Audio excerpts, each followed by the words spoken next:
Sometimes distance doesn't come from losing interest. Sometimes it comes from feeling something grow faster than expected. In the beginning, being around him felt uncomplicated. He didn't hesitate to answer. He didn't measure every word. He reacted naturally, without calculation. You never had to guess if he wanted to talk. He just did. Conversations stretched longer than planned. Silences stayed comfortable instead of awkward.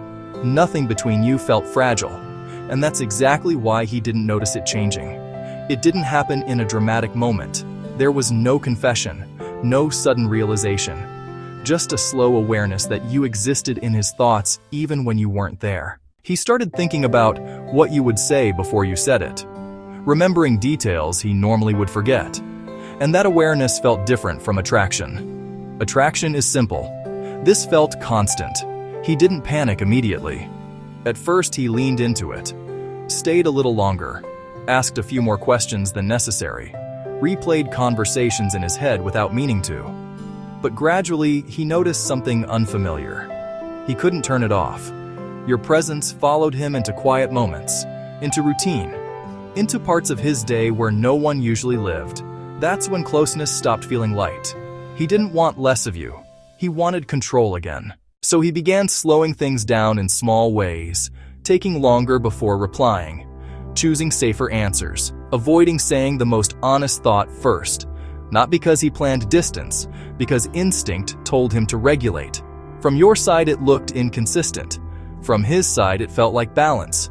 Every step closer created an equal urge to step back. Not away from you, away from how much space you were starting to take inside him. He told himself he just needed time to clear his head, because caring daily felt heavier than caring occasionally. He was used to choosing connection.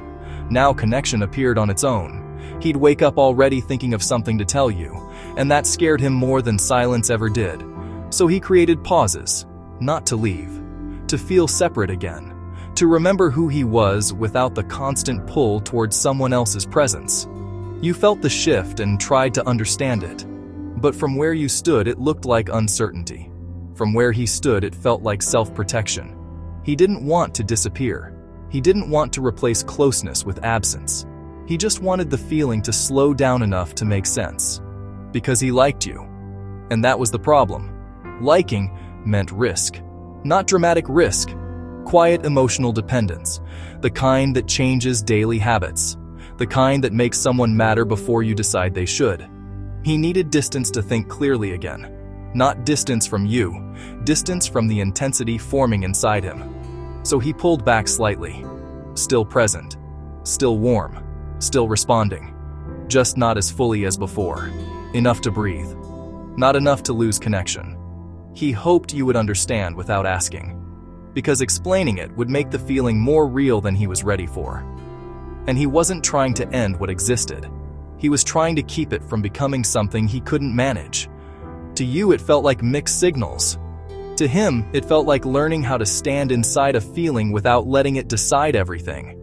He didn't want to lose you. He just didn't know how to stay close without losing the version of himself that existed before you mattered every day.